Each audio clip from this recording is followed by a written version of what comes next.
अल्हम्दुलिल्लाहि रब्बिल आलमीन वस्सलातु वस्सलामु अला सय्यिदिल अंबियाइ वल मुरसलीन अम्मा बअद फ़अऊज़ु बिल्लाहि मिनश शैतानिर रजीम बिस्मिल्लाहिर रहमानिर रहीम अस्सलातु वस्सलामु अलैका या रसूलल्लाह व अला आलिका व अस्हाबिका या हबीबल्लाह अस्सलातु वस्सलामु अलैका या नबिय्यल्लाह व अला आलिका व अस्हाबिका या नूरल्लाह।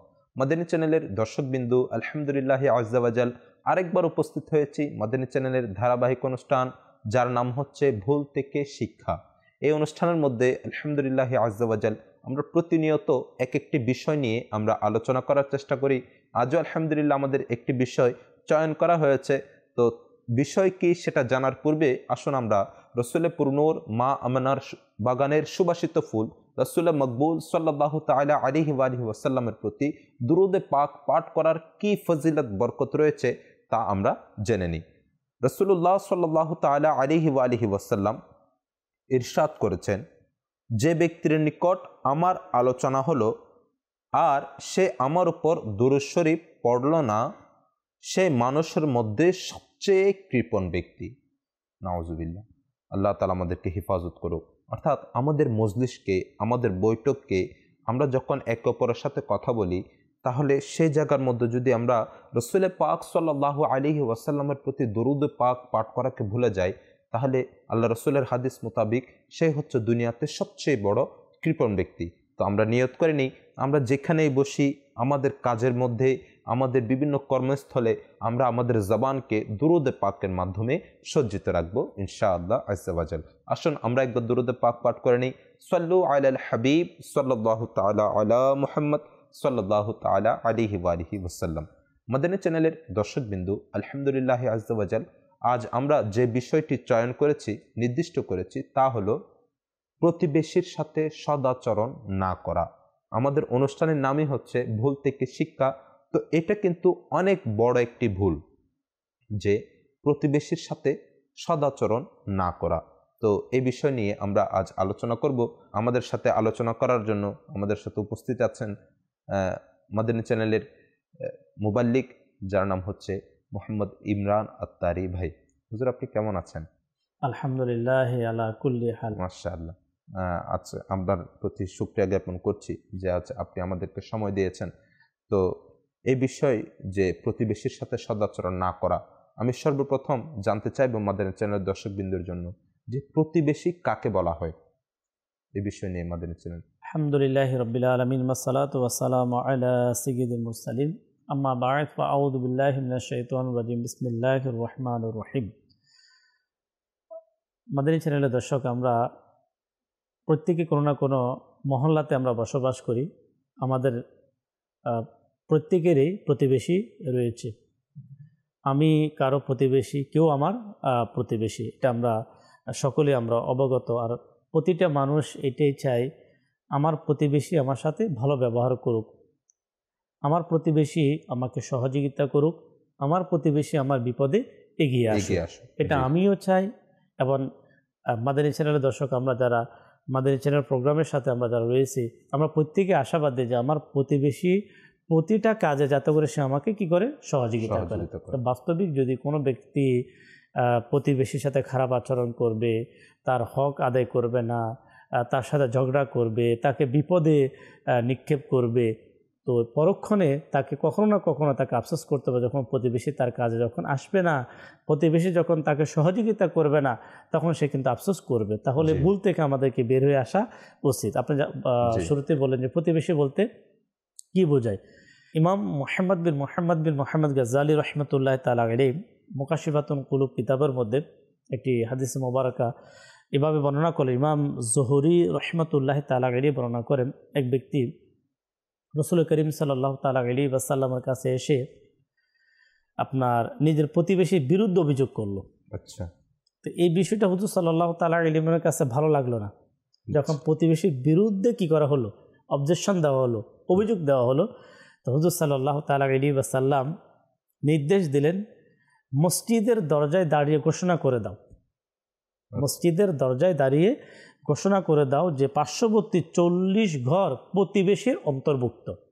তো ইমাম জোহরি রহমতুল্লাহ তাআলা আলাইহি হাদিসে পাকের ব্যাখ্যায় উনি বলেন যে 40 ঘর, অর্থাৎ ডানে 40, বামে 40, সামনে 40 এবং পিছনে, অর্থাৎ চতুর্দিকে 40 যে বাড়ি রয়েছে, যে ঘর রয়েছে, তারা হচ্ছে আমাদের প্রতিবেশীর অন্তর্ভুক্ত।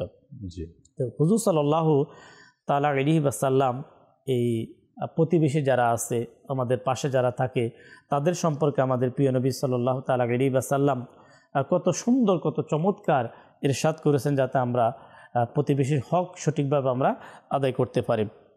হুজুর সাল্লাল্লাহু তাআলা আলাইহি ওয়াসাল্লাম ইরশাদ ফরমান, যে ব্যক্তি আল্লাহ তাআলা এবং শেষ দিনের উপর ঈমান রাখে, তার উচিত সে যেন প্রতিবেশীকে কষ্ট না দেয়।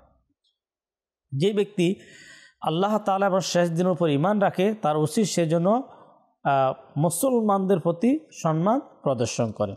অতঃপর ইরশাদ ফরমান, আর যে ব্যক্তি আল্লাহ তাআলার শেষ দিনের উপর ঈমান রাখে, তার উচিত সে যেন ভালো কথা বলে এবং চুপ থাকে। তো এখানে আপনার মাদানী চ্যানেলের দর্শক, আমরা প্রথমে এটাও জানতে পারলাম যে প্রতিবেশী কারা, কাদেরকে প্রতিবেশী বলা হয়। সাথে সাথে আমরা নবী পাক সাল্লাল্লাহু আলাইহি ওয়াসাল্লামের হাদিসে মুবারাকা জানতে পারলাম যে যে ব্যক্তি আল্লাহ তাআলার উপর ঈমান রাখে এবং তার শেষ দিনের উপরে ঈমান রাখে, কিয়ামতের উপর ঈমান রাখে, তার দায়িত্ব হচ্ছে সে যাতে করে তার প্রতিবেশীকে কষ্ট না দেয়। আসলে ইমরান ভাই, বিষয়টা খুব সুন্দর একটা বিষয় যে প্রতিবেশীর সাথে সদাচরণ করা। প্রতিবেশীর সাথে মাদানী চ্যানেলের দর্শকবিন্দু, যদি কেউ খারাপ আচরণ করে, কিন্তু এর কুফল, এর প্রতিকার সে নিজেই ভোগ করে। যদি প্রতিবেশীর সাথে ঝগড়া বিবাদ করে, প্রতিবেশীকে গালি দেয়, প্রতিবেশীকে তাদের হক থেকে বঞ্চিত করে, তাহলে আজ হয়তো তার সাথে সেই দুর্বল দেখে সে কোনো দিক দিয়ে আপনার থেকে ছোট হয়, সেজন্য আপনি আপনার শক্তি দিয়ে, আপনার ক্ষমতা দিয়ে তাকে আপনি দাপট দিয়ে থামিয়ে দিয়েছেন। কিন্তু একদিন না একদিন আপনারা সেরকম অবস্থা হবে যে আপনাকেও সেরকম কেউ করবে। তো মাদানী চ্যানেলের দর্শকবিন্দু, ইসলাম আমাদেরকে শিক্ষা দেয় সদাচরণ করার, যে আমি যদি ভালো কিছু করি তাহলে আমি ভালো কিছু পাবো। যেমন আমি যদি আপেল এর বীজ বপন করে যদি আমি আশা করি এটা বড় একটা কাঁঠাল পাবো, তাহলে এটা কিন্তু বোকামি। তাহলে আমি যদি মানুষকে ভালো কিছু দিই, তাহলে মানুষ আমাকে ভালো কিছু দিবে। আসলে এটা বাস্তব। আজকে যদি আমরা দেখি আমাদের মাদানী চ্যানেলের দর্শক, হয়তো অনেক সময় আমরা শুনতে পাই যে অমুক ব্যক্তি সে চাচ্ছে যেখান দিয়ে তার ঘর থেকে একটা রাস্তা সে বের করবে। এখন ঘর থেকে রাস্তা বের করবে, এটা অবশ্যই ভালো একটা কাজ, সে ঘর থেকে রাস্তা বের করবে, কিন্তু তার সামনে কোনো না কোনো ব্যক্তি তাকে দিচ্ছে না। যখন ঘটনা জানা গেল, তো এটাই জানা গেল যে এর পূর্বে ওই ব্যক্তি, অর্থাৎ আজকে যাকে রাস্তা বের করতে দিচ্ছে না অথবা যাকে সহযোগিতা করা হচ্ছে না, সে পূর্বে তার পাশের যে ব্যক্তি যারা ছিল তাদের সাথে খারাপ আচরণ করেছে, তাদেরকে তাদের যখন ঘর নির্মাণ করতে চাইলো, সে ঘর নির্মাণ করার মধ্যে সে বিভিন্ন ধরনের ব্যাঘাত সৃষ্টি করেছে। আসলে বাস্তবিক হচ্ছে যে আপনি যেটা বললেন যে যেমন কর্ম তেমন ফল। আমরা যে বা যাহারা আমরা চাই মৃত্যুর আগ পর্যন্ত আমাদের প্রতিবেশী আমাদের সাথে কি করুক, সদাচরণ করুক, তাহলে আমি সর্বদা আমার মন আমার প্রতিবেশীর জন্য উদার রাখতে হবে, যে তারা ক্ষতিগ্রস্ত হবে, আমি তাদেরকে কৌশলে বিভিন্ন প্রকৃতিতে আমি তাদের থেকে সম্পদ ছিনিয়ে নেওয়া, তাদেরকে ঠকিয়ে দেওয়া, আত্মসাৎ করা। দেখেন, আমরা যদি শোয়েব ভাই আমাদের বুজুর্গানের দিকে যদি আমরা তাকিয়ে দেখি, ইমাম গাজ্জালী রহমতুল্লাহ তাআলা আলাইহি মুকাশিফাতুল কুলুবের মধ্যে এই ঘটনা এনেছেন। আচ্ছা, ইমাম গাজ্জালী রহমতুল্লাহ তাআলা আলাইহি যে ঘটনা উনি ওনার কিতাবে আনেন, উনি সাধারণ কোনো আলিমে দ্বীন ছিলেন না। উনি সাধারণ কোনো মিথ্যা কোনো ঘটনা ইমাম গাজ্জালী রহমতুল্লাহ তাআলা আলাইহি উনি ওনার কিতাবে আনতে পারে না। তিনি এমন একজন আলিমে দ্বীন ছিল। উনি মুকাশিফাতুল কুলুবের মধ্যে এনেছেন এক বুজুর্গ রহমতুল্লাহ তাআলা আলাইহি, তিনি একটি এলাকার প্রতিবেশী ছিলেন, বসবাস করতেন তার আশেপাশে প্রতিবেশী। তো ওনার একজন ছাত্র অথবা ওনার মুরিদ এসে বলতে লাগলো, হুজুর, আমি জানতে পারলাম যে আপনার ঘরে ইঁদুর আপনাকে কষ্ট দিচ্ছে, আপনাকে পরামর্শ দিচ্ছে আপনি একটা বিড়াল নিয়ে আসেন। আপনার ঘরে যদি বিড়াল অবস্থান করে, তা হয়তো ইঁদুরগুলো আস্তে আস্তে বের হয়ে চলে যাবে। তো ওই আল্লাহওয়ালা ব্যক্তি তার ছাত্র অথবা মুরিদকে বললেন যে বিড়ালগুলো বের হয়ে কোথায় যাবে? বলে আপনার প্রতিবেশী ঘরে যাবে। তো তিনি বলেন যে আমি কেমন একজন মানুষ যে আমি যে আমার ঘরে বিড়াল আমাকে কষ্ট দিচ্ছে, আমি সেটা সহ্য করতে পারছি না, তা আমি কিভাবে আরেকজন প্রতিবেশী আমার ঘরে বিড়াল গিয়ে তা আমার প্রতিবেশীকে কষ্ট দিব, আমি এটা কীভাবে সহ্য করব? এটা হতে পারে না। তিনি বলেন, তিনি তার পরামর্শটাকে তিনি গ্রহণ করলেন না। ইঁদুর যদি কষ্ট দেয় তাহলে আমাকে কষ্ট দেবে। জি, আসলে ইমরান ভাই বিষয়টা আমাদের খুব বোঝা উচিত। আর এই বিষয় নিয়ে অনেক হাদিসে পাক, আমরা যদি আমাদের ইসলামের যে আকাবিরগুলা রয়েছেন, যারা আমাদের বুজুর্গানে দিন রয়েছেন, তাদের দিকে যদি দেখি, আমরা তাদের প্রত্যেকটা আল্লাহর ওলির ওয়াকিয়ার মধ্যেই পাবো তারা তাদের প্রতিবেশীর সাথে সদাচরণ করেছে। আচ্ছা, এর বেনিফিটে কি পেয়েছেন? পরিবর্তনে কিছু না কিছু তো পাই পরবর্তীতে। যেমন বায়েজিদ বুস্তামি রহমতুল্লাহি তাআলা আলাইহি, তার একটা মশহুর ওয়াকিয়া দেখেন, তারা সদাচরণ করেছেন, এর বেনিফিটে কি পেয়েছেন? জি। আচ্ছা, ওনার প্রতিবেশীর মধ্যে একজন অমুসলিম সফরে চলে গিয়েছে। এখন ওই অমুসলিমের যে সন্তান ছিল, বাল বাচ্চা ছিল, তারা প্রত্যেকদিন রাতে কান্না করতেন। একদিন কান্না করলো, দ্বিতীয় দিন যখন কান্না করছেন, তখন বায়েজিদ বুস্তামি রহমতুল্লাহি তাআলা আলাইহি ওই প্রতিবেশীর ঘরে গিয়ে, অমুসলিম এটা দেখেন নাই, ও প্রতিবেশীর ঘরে গিয়ে পর্দার আড়াল থেকে তার এই বায়েজিদ বুস্তামি রহমতুল্লাহি তাআলা আলাইহি ওই অমুসলিমের ঘরওয়ালি যে ছিল, তার বিবি যে ছিল, তাকে জিজ্ঞাসা করলো, আপনার বাচ্চারা কান্না কেন করে প্রতিদিন? তো ওই মহিলা মনে করলো তার হয়তো কষ্ট হচ্ছে তাদের কান্নার কারণে, সেজন্য বললো, আমার ঘরের মধ্যে আলো নাই, বাতি নাই, সেজন্য আমার বাচ্চারা রাতে কান্না করে। এখন বায়েজিদ বুস্তামি রহমতুল্লাহি তাআলা আলাইহি তিনি চিন্তা করলেন, ইনি আমার প্রতিবেশী, তার ঘরের যে কর্ম করেন এই পুরুষ তো নাই, উনি তো সফরে।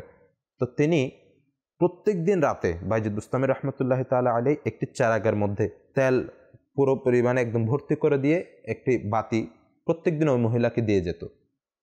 প্রত্যেক দিন রাতে এরকম করে একটি বাতির মধ্যে তেল দিয়ে ওই মহিলাকে দিয়ে দিত, যাতে পুরা রাত যেন কি থাকে এই চারাকটা জ্বালাতে পারে। এরকম করে জ্বালাতে জ্বালাতে প্রত্যেক দিন দিয়ে যেত কন্টিনিউ। এরকম করতে করতে অমুসলিম সফর থেকে আসলো, এসে বলল, কি ব্যাপার, আমার ঘরের মধ্যে এত আলো কোত্থেকে? তখন ওই অমুসলিমের ঘরওয়ালি বউ যে ছিল, সে বলল যে প্রত্যেক দিন রাতে আমার বাচ্চারা এরকম কান্না করতো, সেজন্য এই ঘটনা বায়েজিদ বুস্তামি রহমতুল্লাহি তাআলা আলাইহি প্রত্যেক দিন রাতে তেল ভর্তি করে একটি চারাক আমাকে দিয়ে যেত, এটা জ্বালাতাম, আমার বাচ্চারা আর কান্না করতো না। তো ওই অমুসলিম বলল যে, যেই বায়েজিদ বুস্তামি রহমতুল্লাহি তাআলা আলাইহির চেরাগের মাধ্যমে আমার ঘর প্রজ্বলিত হয়ে গিয়েছে, তাহলে আমার এই ঘরের মধ্যে আর অন্ধকার কেমন করে থাকে? সুবহানাল্লাহ। ওই প্রতিবেশী বলল, অন্ধকার? আমি তো অন্ধকার দেখছি না। তুমি জানো না যে ইসলাম আসলে একটা সুন্দর ধর্ম? আমি একজন অমুসলিম, বায়েজিদ বুস্তামি যদি চিন্তা করতেন যে আমি অমুসলিম, সে আমার ধর্মের লোক নয়, আমি কেন তার ঘরের মধ্যে যাব? তাদের ধর্ম আসলে সুন্দর, সেটা শুনেছিলাম, এখন বাস্তব রূপে আমি দেখে নিয়েছি, তাহলে আমি আর এই অন্ধকারে কেন থাকবো? চলো আমরা সবাই মুসলমান হয়ে যাই। ওই প্রতিবেশীর ওই পুরা ফ্যামিলি নিয়ে বায়েজিদ বুস্তামির কাছে গিয়ে তারা সমস্ত পরিবারই মুসলমান হয়ে গেল। এটা হলো আল্লাহ ওয়ালাদের শান, আর এই সকল ব্যক্তিরা ইসলামটাকে সঠিকভাবে নিয়েছে। আজকে বড় আফসোস বিষয় হচ্ছে যে শোয়েব মাদানী, আমি আপনার মাধ্যমে বলবো যে অসংখ্য প্রতিবেশী আছে, অনেকে আমাদের মহল্লাতে ইন্তেকাল করে আমরা জানি না, পাশের প্লাডের মধ্যে বিল্ডিংয়ের মধ্যে মানুষ মারা যায় আমরা জানি না, অ্যাক্সিডেন্ট করে আমরা জানি না, কেউ ক্ষুধার্ত তৃষ্ণার্ত আমরা জানি না। এর কারণ কি?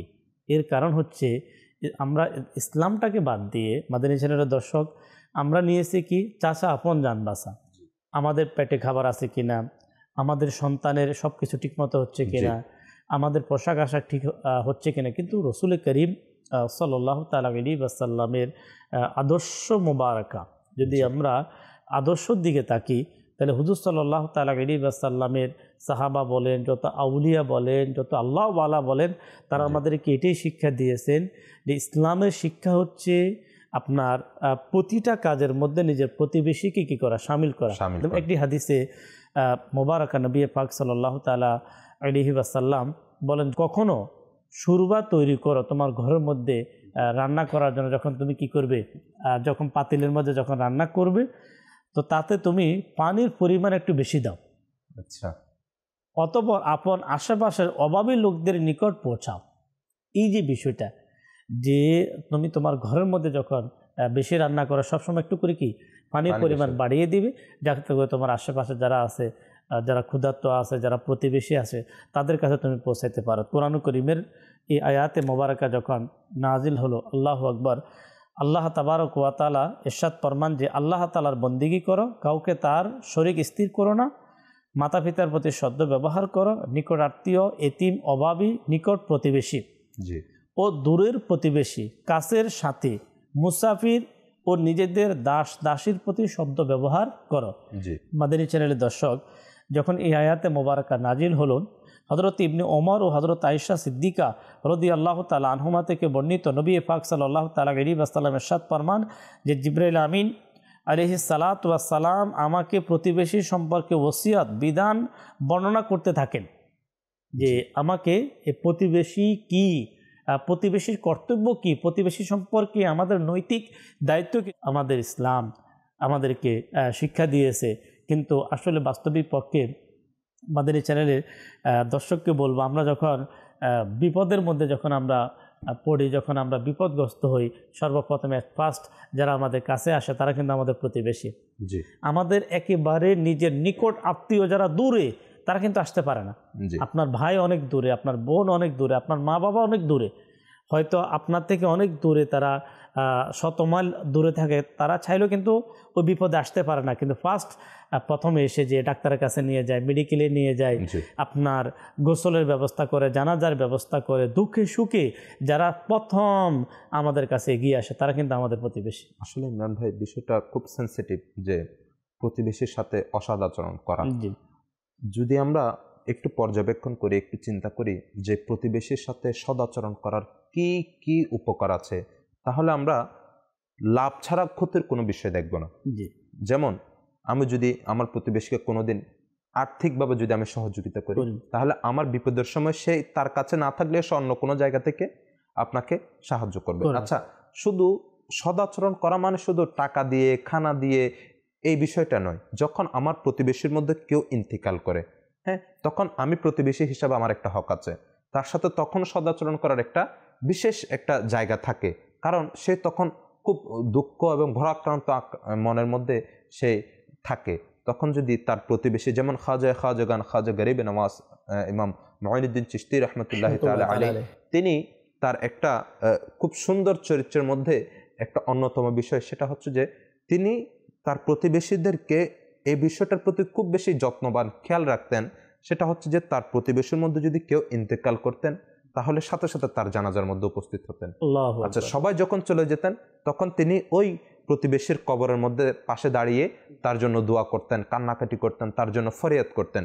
এবং যখন সব আত্মীয় স্বজন তার ঘর থেকে চলে যেতেন, তখন তার প্রতিবেশীর কাছে গিয়ে তাকে সান্ত্বনা দিতেন, তার কোনো কিছু প্রয়োজন হলে, চাহিদা থাকলে তাকে দিতেন সামর্থ্য অনুযায়ী। তাহলে আমরা যদি মানুষকে সাহায্য করি, আমার প্রতিবেশীকে যদি আমরা সব দিক থেকে, সম্মানের দিক থেকে, টাকার দিক থেকে, আর্থিকভাবে, খাবারের দিক থেকে আমরা যদি এগিয়ে যাই, একটা প্রবাদ বাক্য আছে যে সাহায্য করে তার প্রতিও সাহায্য করা হয়।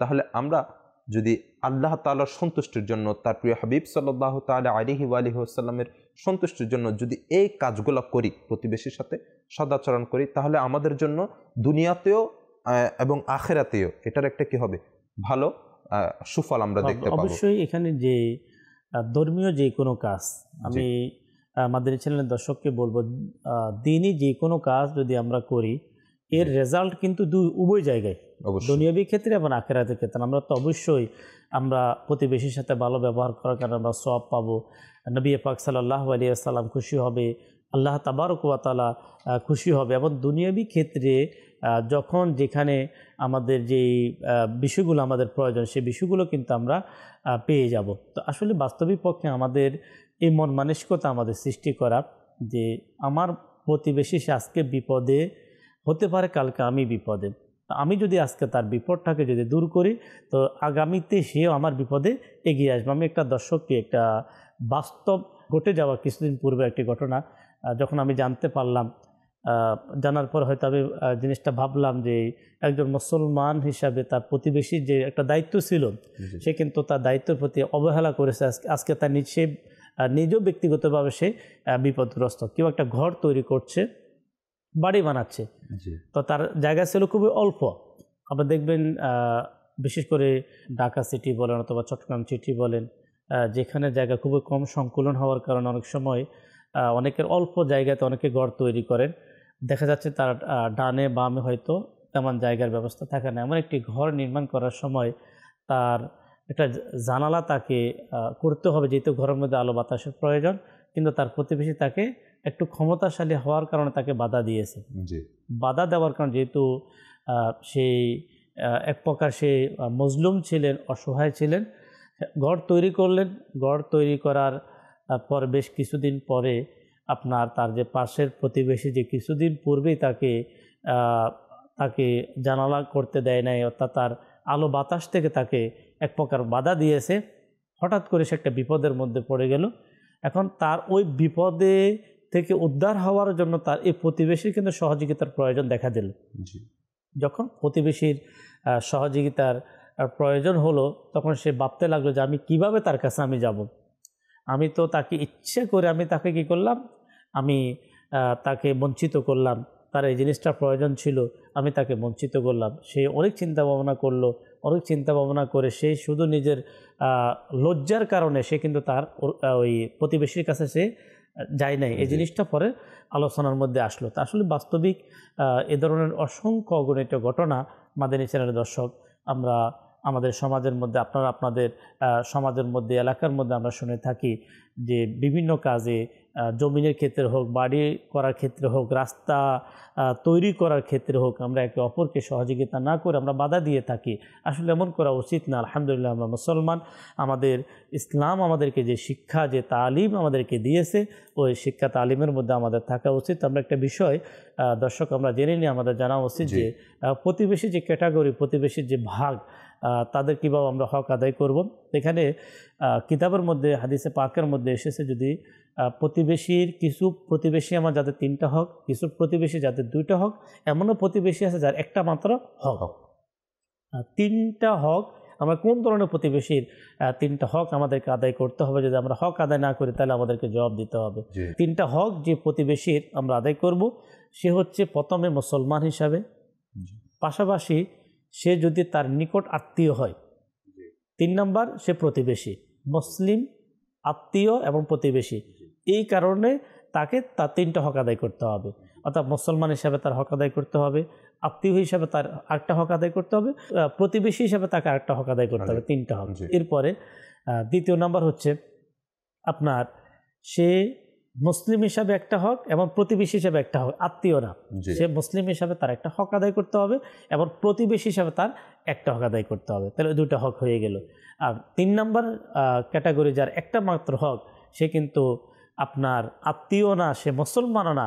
ইসলাম আমাদেরকে শিক্ষা দিচ্ছে, সে যদি অন্য ধর্মের হয়ে থাকে, অমুসলিম হয়ে থাকে, প্রতিবেশী হওয়ার কারণে, আপনার প্রতিবেশীর একজন পার্সন হওয়ার কারণে ইসলাম বলে আপনাকে তার হক আদায় করতে হবে। আল্লাহু আকবার। আসলে ইমরান ভাই, ইসলাম ধর্মটা যে কত সুন্দর, আমরা শুধু এই একটা বিষয়ের দিক দিয়ে যদি একটু মনোনিবেশ করি তাহলে জানতে পারি। আল্লাহ তাআলা আমাদেরকে বোঝার, আমল করার সেই সৌভাগ্য দান করুক। একটা কথা না বললেই নয় যে হুজ্জাতুল ইসলাম ইমাম মুহাম্মদ বিন মোহাম্মদ গাজ্জালি রহমতুল্লাহ তাআলা আলাইহি বলেন, মনে রাখবেন প্রতিবেশীর হক শুধুমাত্র এটা নয় যে প্রতিবেশীকে কষ্ট দেওয়া থেকে বিরত থাকা যায়, বরং প্রতিবেশীর হক হচ্ছে এটা যে যদি প্রতিবেশীর মধ্য থেকে কেউ আপনাকে কষ্ট দেয় সেটাকে সহ্য করা। যেমন আমি কাউকে কষ্ট দিলাম না, সেও আমাকে কষ্ট দিল না, হ্যাঁ, এটা একটা আলাদা বিষয়, রদবদল হয়ে গেল। কিন্তু যদি প্রতিবেশী কষ্ট দেয় আর আমি সেটা সহ্য করি, তাহলে এটাও কিন্তু এক প্রকারের প্রতিবেশীর সাথে সদাচরণ করা। সে যখন পরবর্তীতে জানতে পারবে তখন সে নিজেই লজ্জিত হয়ে যাবে, মানে নিজে নম্রভদ্র হয়ে আপনার কাছ থেকে ক্ষমা চেয়ে নেবে। এরকম বিষয়টা দিয়ে যদি আমরা একটু গবেষণা করি তাহলে অনেক ওয়াকিয়া পাওয়া যায়। মালিক বিন দিনার রহমতুল্লাহ তাআলা আলাইহি, যে তাকে প্রতিবেশী প্রত্যেকদিন ময়লা তার ঘরের মধ্যে ছুঁড়ে ফেলতো, তিনি ফেলে দিতেন। তো তাকে জিজ্ঞাসা করা হলো যে আপনার খারাপ লাগে না? তো এই ওয়াকিয়াগুলো আমরা জানি।